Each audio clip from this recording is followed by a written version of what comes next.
إهداء من جمال جمعة سعيد الكعبي.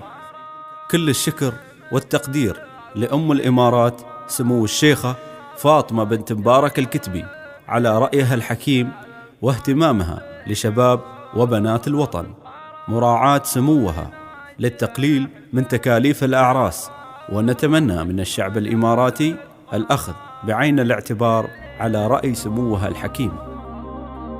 قرار من أم الإمارات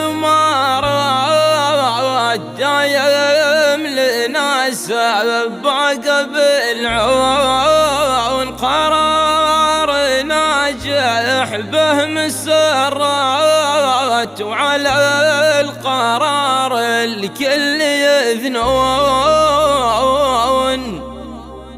أي خص موضوع العراسات عن يصبح الشباب فديون، منهج وفي تبعه سهالات، وعليه نبغي الكل يمشون.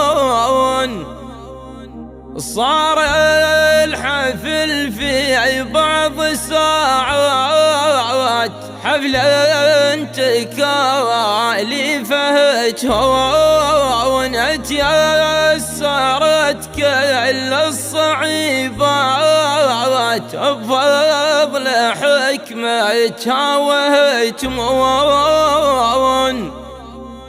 الشيخة فاطمة في كل حزات مدتها وكاغث المزون، يالله عسى في كل الأوقات بحفظ منه وخالق الكون، بحفظ منه وخالق الكون.